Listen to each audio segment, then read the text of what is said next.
All right, we're going to change bits now. We need to actually go to Tool 1.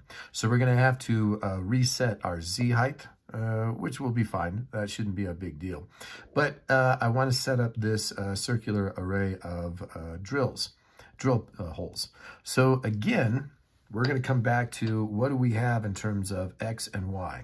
So our X center, again, is 21 millimeters over, and our Y center is 44 millimeters up. Now, with that, I want a diameter of 57 millimeters. That'll be the outside edge. I'm going to select that I want 12 holes, and I'm going to start my angle at 0.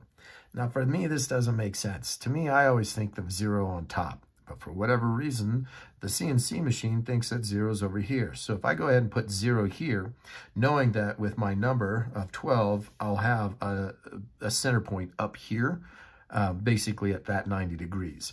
If I wanted to adjust my angles and I wanted a little twisted or a little bit different in terms of my centering at the top, 0, 90, 180, and 270, I can rotate that however I want. But I'm going to have to think from this position here, this is 0, and what do I want to do, negative or positive? So let's go ahead to PathPilot and let's set up our circular drill pattern so that we've got that ready to go. So here we are for our exit ticket, and this is our circular array. Again, I'm going to come back to a couple of things here. I have G54, still the same 0, 0 coordinate we've been working with. We will go to Tool 1 though, because it's a narrow diameter in terms of trying to create these little pockets. It has a feed rate of 700, but it's really about the depth in terms of Z feed rate. So 150, that'll be pretty safe. We have 12 holes that we're going to work with.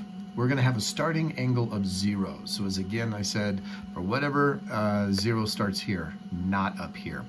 A diameter of 57 mils, and we still have our X and Y center at 121 and 44 millimeters up. We're not necessarily going to worry about our spot drilling because we're not doing that. This is just wood. We've got a peck depth of 1 millimeter at a time going down. We're going to start at -2 because that's where our top part is. And then we are going to go down to -7.